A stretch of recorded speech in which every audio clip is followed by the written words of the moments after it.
दोस्तों जय हिंद। स्वागत है अपने यूट्यूब चैनल लाइव स्कूल में। आपको पता है कि सीटेट के एग्ज़ाम स्टार्ट हो चुके हैं और दोस्तों 16 तारीख का सेकंड शिफ्ट वाला और 17 तारीख के दोनों शिफ्ट वाले पेपर जो हैं वो पोस्टपोन कर दिए गए हैं, आगे बढ़ा दिए गए हैं। बाकी दोस्तों 20 तारीख से आपके जो पेपर हैं वो कंटिन्यू रहेंगे दोस्तों सीटेट के लिए, दोनों शिफ्टों के।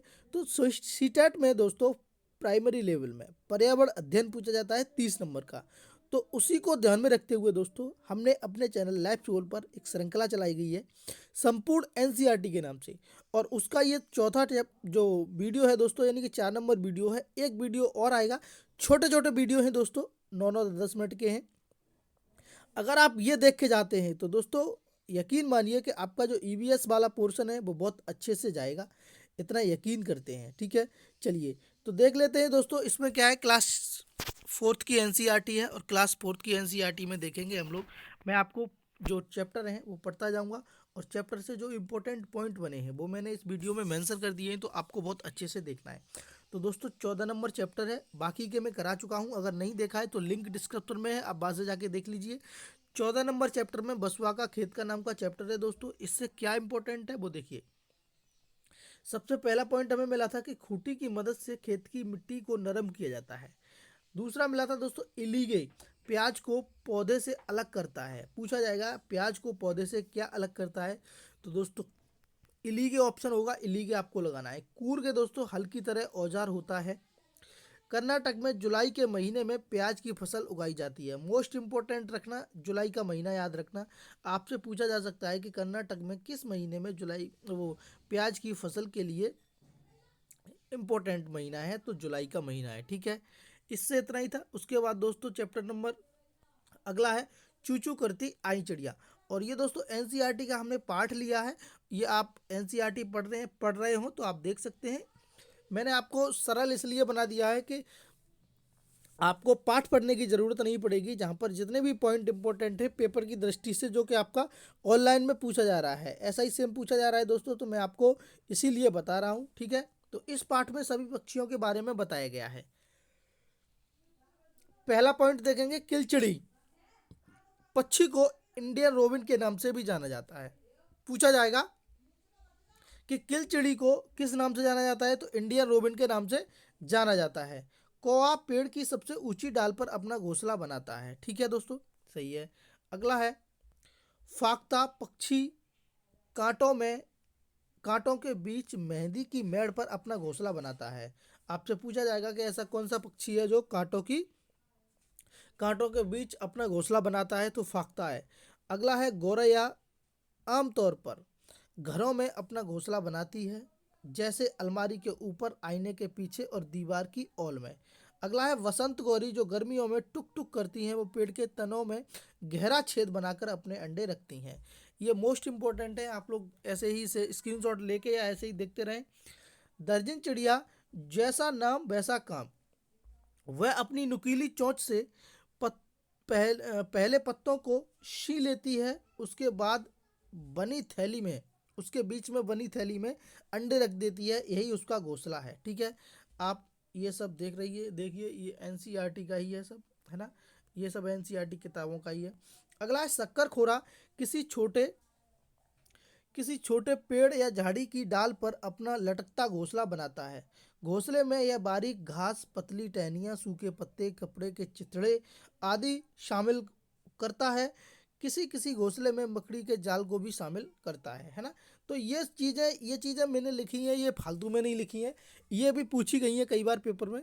तो इस वजह से आपको अच्छे से देखना है दोस्तों। अगर आप चैनल पर नए हैं तो चैनल को सब्सक्राइब कर लीजिए, क्योंकि यहाँ पर ऐसे ही वीडियो मिलती रहती हैं। अगला है दोस्तों, सभी नर बीबर पक्षी अपने अपने घोंसले बनाते हैं। मादा बीबर पक्षी घोंसलों की देखरेख करते हैं। उनमें से जो उसे अच्छा लगता है उसी में अंडे देते हैं। ठीक है, अगला है दोस्तों, एक पक्षी जैसा जिसकी दुम पर पैसा, सिर से दुम तक दिखे नीला ही नीला, वो कौन सा है, मोर है दोस्तों। अगला है पक्षी केवल अंडे देने के लिए घोंसले बनाते हैं, जब जैसे जैसे बच्चे बड़े हो जाते हैं तो वह घोंसला छोड़ देते हैं। अगला है गाय के आगे के दांत छोटे होते हैं जो पत्तों को काटने के लिए, घास चराने के लिए, और पीछे के दांत चपटे हुए होते हैं, है ना। चलिए अगला है दोस्तों, बिल्ली के दांत नुकीले होते हैं जो मांस फाड़ने के और काटने के काम आते हैं। सांप के दांत नुकीले होते हैं, अपने शिकार को चबाकर नहीं बल्कि पूरा निगल कर खा जाते हैं।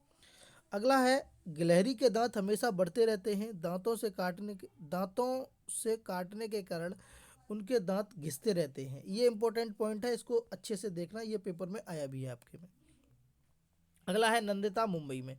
यहाँ से जो इम्पोर्टेंट पॉइंट मिले थे, इस पार्ट में नंदिता अपनी माँ का इलाज कराने मुंबई आई है। मुंबई भारत की वित्तीय राजधानी है। आपसे पूछा जाए कि मुंबई भारत की क्या है, तो वित्तीय राजधानी है। अगला है, भीड़ भाड़ भीड़ भाड़ वाला जो शहर है वो मुंबई है दोस्तों। अगला है, सकरी गलियों के दौरान सटी हुई झुग्गियाँ। पानी के लिए सुबह 4 बजे से जगना पड़ता है और झगड़े भी होते हैं, ठीक है। अगला है, कहीं ज़्यादा कहीं कम। ये है, गंदे पानी को पीने से बहुत अधिक बीमारियां होती हैं। बच्चों ने उठाया पहला कदम। यहाँ से एक बार प्रश्न आया था आपका। होलगुंडी गांव कर्नाटक में है। लोगों को यहाँ पानी की बहुत कमी है। पिछले 3 सालों में बारिश की कमी से सूखा पड़ गया है। मजबूरी में लोग शहर जाने लगे हैं। गांव में पानी की हालत सुधरने के लिए पंचायत लगती है और इस पंचायत में बच्चे भी शामिल होते हैं। बच्चों की पंचायत का नाम भीमा संघ है। आपसे पूछा जाता है कि भीमा संघ किसका नाम है, तो ये पानी से बचाव हेतु बच्चों की पंचायत का नाम है। स्क्रीनशॉट लेना चाहते हैं तो ले लीजिए आप लोग, ठीक है। अगला चैप्टर है, जड़ों का जाल, और इससे इम्पोर्टेंट पॉइंट बहुत बार पूछे गए हैं, तो आप लोग भी देखते रहिए। इस पाठ में अब्दुल ये देखिए, इस पाठ में अब्दुल अपने अब्बू से पौधे और उनकी जड़ों के बारे में चर्चा करता है। जैसे बरगद का पेड़ है, ठीक है। बरगद के पेड़ में क्या क्या है, तो देखिए, बरगद का पेड़, बरगद की जड़ें टहनियों से निकलती हैं, बढ़ते बढ़ते जमीन के अंदर चली जाती हैं। यह मजबूत खम्भों की तरह पेड़ को सहारा देती हैं। अगला है, दूसरे पेड़ों की तरह जमीन के अंदर भी बरगद की जड़ें होती हैं। देखिए, आपसे बरगद के लेके क्वेश्चन पूछा जाएगा कि बरगद के पेड़ की क्या विशेषता है, तो ए ऑप्शन होगा, बी ऑप्शन होगा, सी ऑप्शन होगा और डी ऑप्शन होगा। इसमें से एक ऑप्शन या 2 ऑप्शन सही होंगे, बाकी गलत होंगे, या तीनों ऑप्शन सही होंगे, ठीक है। अगला है, पेड़ काटने के खिलाफ कानून। किसी भी पेड़ की छटाई के लिए उस इलाके को संबंधित सरकारी दफ्तर या वन विभाग से अनुमति लेनी पड़ती है, ठीक है। चलिए ये देखेंगे आप, क्या तुम जानते हो, ऑस्ट्रेलिया में एक पेड़ पाया जाता है जिसका नाम रेगिस्तानी ओक है।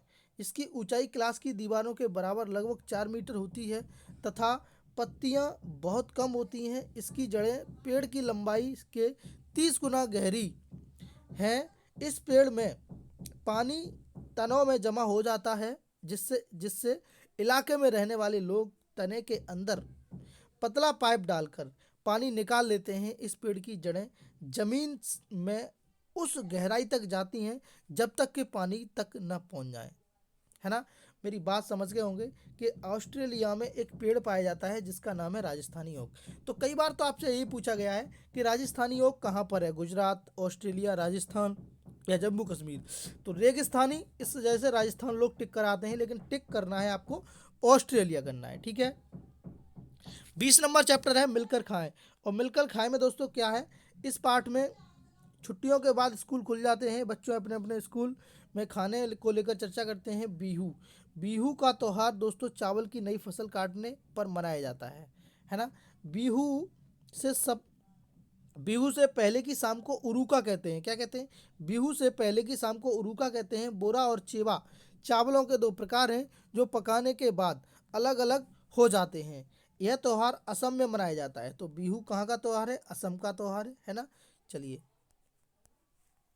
अगला है दोस्तों, बिहू त्यौहार माघ महीने में 14 या 15 जनवरी को मनाया जाता है ना, आने वाला है। अगला है, मिड डे मील। आपको पता होगा 15 अगस्त 1995 में 3 kg गेहूं और चावल देने की शुरुआत हुई थी। सुप्रीम कोर्ट के अनुसार यह भोजन पका हुआ भोजन देने में बदल गया और प्राथमिक स्तर पर 450 कैलोरी और 12 ग्राम प्रोटीन, उच्च प्राथमिक स्तर पर 200 ग्राम प्रोटीन, ठीक है, और 700 ग्राम कैलोरी। ठीक है दोस्तों, मिलते हैं अगली वीडियो में, तब तक के लिए धन्यवाद।